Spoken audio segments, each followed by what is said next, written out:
দাদা, তুমি কাছে এসো। বলো বলো ভাই, আমাকে কি করতে হবে? দাদা, এই কলির পাপা হতো কামা হতো জীব, এদেরকে উদ্ধারের জন্য তোমার একটা কাজ আছে। বলো কি করতে হবে? না, প্রত্যেকটি জীবের দাঁড়ে দাঁড়ে এই যে নাম সংকীর্তন, এই নাম সংকীর্তন বিয়ে করতে হবে।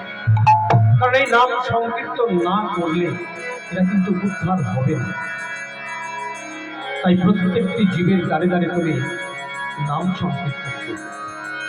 নাম সংকীর্তন দিয়ে বলবে, এসো তোমরা তোমরা আমার কাছে এসো, এসে নাম সংকীর্তন করো।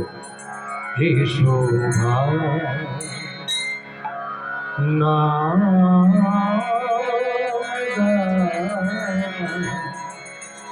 কি করবে তোমরা? কৃষ্ণ নাম হরি নাম। এসো ভাই নাম গাই, কৃষ্ণ নাম মধুর নাম। এসো নাম গাই, কৃষ্ণ নাম হরি নাম। ভাই নাম গাই, কৃষ্ণ নাম মধুর নাম। এই যে নাম, নিত্যানন্দ মহাপ্রভু বলছে তোমরা এসো, এসে আমার সঙ্গে নাম করো, নাম সংকীর্তন করো। এই নাম করলে কি হবে না, মহাজন পদকর্তা এক পাশে দাঁড়িয়ে কলম দেবে, কি বলছেন?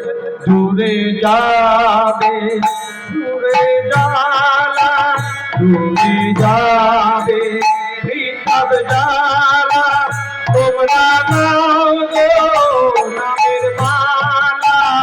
দূরে যাবে পৃথক জালা, তোমরা নাম গো নামের মালা। দূরে যাবে পৃথক জালা, তোমরা নাও গো নামের মালা। দূরে যাবে পৃথক জালা, তোমরা নাম গো নামের মালা। এই যে বলছে দূরে যাবে কৃতাব জ্বালা। কৃতাব জ্বালা এই কলির জীবের 3 রকমের আছে। একটু মন দিয়ে শুনবেন মা, এই কৃতাব জ্বালা এই কলির জীবের 3 ধরনের আছে। একটা হচ্ছে আদি দৈবিক, একটা হচ্ছে আদি দৈবিক, দ্বিতীয়টা হচ্ছে আদি ভৌতিক, আর একটা হচ্ছে আধ্যাত্মিক। আদি দৈবিক এক ধরনের জ্বালা, সেটা কিরকম? ধরুন আপনি রাস্তা দিয়ে হেঁটে হেঁটে যাচ্ছেন, হঠাৎ করে আকাশে মেঘ উঠে, কালবৈশাখী ঝড় উঠে গেল। এই ঝড় উঠেছে, আপনি করলেন কি, একটা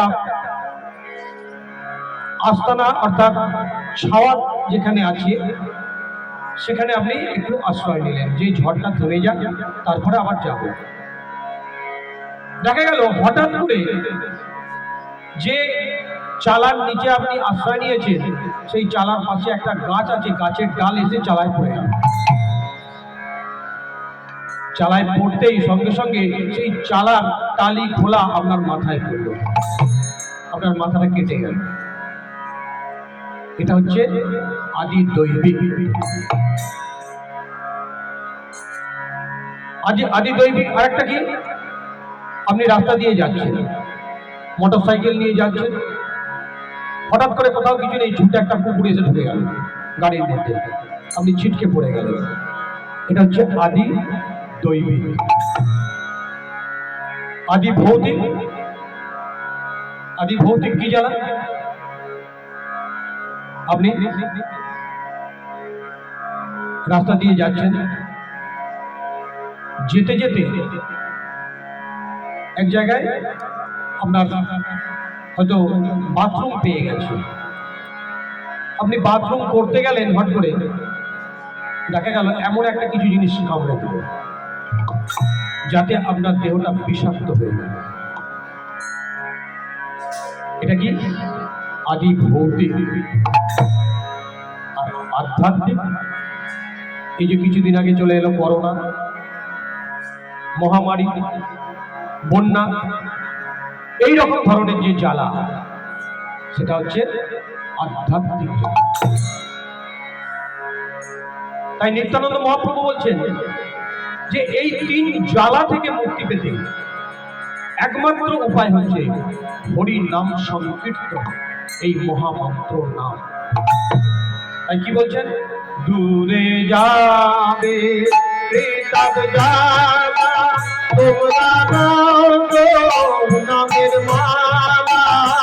দূরে যাবে প্রেতাব জ্বালা, তোমরা নাও গো নামের মালা। দূরে যাবে প্রেতাব জ্বালা, তোমরা নাও গো নামের মালা। দূরে যাবে প্রেতাব জ্বালা, তোমরা নাও গো নামের মালা। এসো ভাই নাম গাই, কৃষ্ণ নাম মধুর নাম। এসো ভাই নাম গাই, কৃষ্ণ নাম মধুর নাম। এসো ভাই নাম গাই, কৃষ্ণ নাম মধুর নাম। এসো ভাই নাম গাই, কৃষ্ণ নাম মধুর নাম। নিত্যানন্দ মহাপ্রভু সকলের দ্বারে দ্বারে গিয়ে, ভাই তোমরা এসো আমার সঙ্গে একটু নাম সংকীর্তন করো। এই নামের মধ্যে দিয়ে